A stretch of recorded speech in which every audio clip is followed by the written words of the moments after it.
Hi folks, and welcome back to the channel. Now we're doing a bit of electrical investigations, because with all the talk of potential blackouts and power problems that we could have over winter, I've been thinking, well, I've got loads of spare car batteries, I've got solar panels, inverters. I'm going to take you through everything on here, but let's work out if we can survive, at least for a short time, if we lose the power.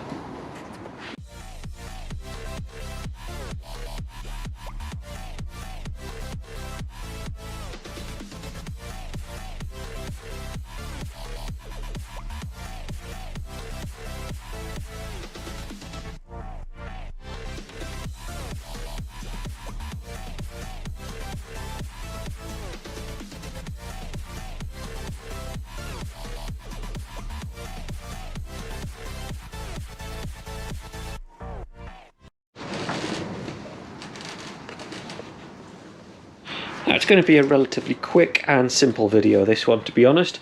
We've got plenty of car batteries, which we've got spare from various cars. Hopefully they're going to have a little bit of power left in them. You can see this is quite a small one I've got. This is a mains inverter, so this will convert 12 volts input into 240 to 30 volt output to power mains devices. This one's quite a small one, won't do an awful lot, but you can get larger ones of these. Now, I also thought, let's try the solar charger and see if it can put at least a little bit back into our battery, and the solar charge controller, a couple of meters, a test bulb, and also quite a heavy load, a car compressor for blowing up tires, but it's also got light on it. So what I'm going to do, wire them all up, let's test the voltage of the battery. Let's see if this is actually of any use to us. First things first, current battery voltage 12.4 volts, so that's holding not a bad charge actually. Anything 11-12 volts I think should be okay, and hopefully will hold up to our little bit of testing that we're going to do. So first thing I'm going to do is connect up a load to it, and let's see how much it can actually give us as an output. See if it can actually sustain anything, because that will also give us the general health of the battery. We've got our little floodlight. Now this floodlight, it's a 12 volt floodlight. I'm not actually sure how much current it pulls, but you can see the battery voltage is still at 12 volts, 12.2, and our solar charge is saying 12.1, so looks like it can cope with a little bit. Let's just turn that off. I think you press that button, turn the output off, and let's connect the solar panel and see if it's actually going to generate any power at all. It's a small panel, so I'm not expecting huge things out of it. Let's bring in my other meter. We can see this meter is showing our battery voltage here, and at the moment the solar charge controller is just saying nothing. It's just showing voltage of the battery. This meter here, ignore the slightly off reading, is connected to the solar terminal. So as soon as I plug the solar panel in, we should see whether any voltage is coming out of the solar panel. Now remember, I'm actually in the summer house, so there's not an awful lot of direct bright sunlight, but it might be enough. Let's plug it in. Difficult to do whilst holding the camera as well. Now you can see that the figures jumping about already actually. We can see the solar panels giving out 12.3 volts, and the charge controller is actually saying we're charging. And actually looking on the battery, we're on 12.3 volts as well. So we are producing a tiny bit of power, which is encouraging. It's a trickle charge, so it'll help.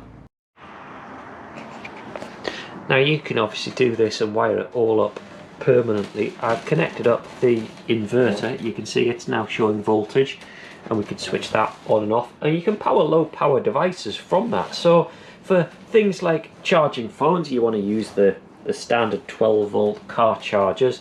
That would work great for that, to keep your phones going a bit longer. You can plug a few little appliances into this. You won't be able to plug hair dryers or anything too powerful. Now whether it would run a fridge freezer, I'm not sure. We might be able to try that one out, but it's something. And I think if you want to use this longer term, this could actually work. Solar panel, if you mount it up somewhere that's getting direct sunlight, that'll help. But what I would also do is throw into the mix a car charger, and this one's a smart car charger that will trickle and maintain the battery. You could leave that plugged into the mains, keeping this system all up and ready just in case the power goes out and you go, oh, I need to use it, I need something powered. Then you could just quickly use this setup and it would keep you going for a while, I think. So I'm going to set it all up and try plugging in a few things. Let's see what happens. I've moved setup, but it's basically the same. Solar panel, battery, solar inverter, which we don't really need for this, but going into our inverter. Now if I turn power on, I've got a mains tester here. Annoying beep because there's a missing earth, which you'd expect, but it's giving out AC voltage. And now the bit that I'm interested to test, we have, well, it's a smallish fridge. It's not a huge fridge, but it's an old fridge that I can try, plug in and connect and see what the inverter does. I'm not actually sure whether this will work or whether the inverter will trip out or blow, so we'll see what happens. I'm not quite sure how to do this whilst balancing everything, so I'm going to plug the fridge in. Now we do also have the light, and I can listen for the pump noise on the fridge. Let's turn it on. We should get an AC green light come on, which we have. The green light's gone on. Oh!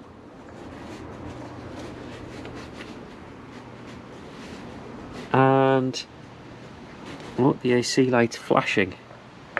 Don't know what that means. It's trying. It's trying to do something, that's for sure.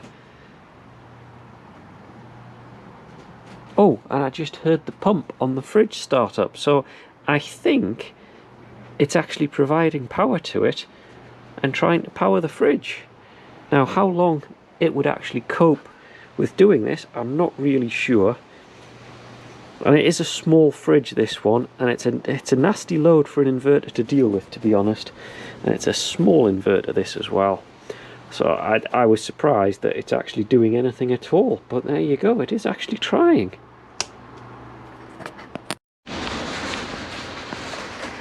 The light's on, the fridge pump is on. It's actually working. Now how long it'll hold and run a fridge for, I really don't know. I might actually set it on test and just leave it, and I'll come back to it later and I'll let you know how it gets on. If it melts down or explodes, I'll try and catch it. Well then, quick update, an hour later, it's still up and running.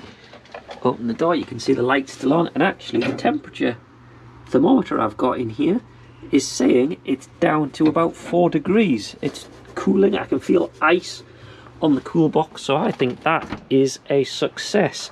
Now the max output for the AC on this is 300 watts. Fridges 150 to 200, so it should cope. I don't know how long it would run on a battery for, so what I might do is charge a battery up, connect it all up, run it until it goes flat and see how long it would keep the fridge up and running for on a standard car battery. And I'll post that back later and see how we get on. Well, I told you it was going to be a quick video playing around and seeing how we could get by if we did have a power cut or a blackout or anything like that, using a few basic things. Inverter you can get on Amazon next day, fairly cheap to be honest. Solar power, they're not the best, these solar panels, but they do a little bit. And of course, any old spare car battery that you've got. Hope you've enjoyed this quick video. Please remember to subscribe and give it a thumbs up, and I'll see you in the next video.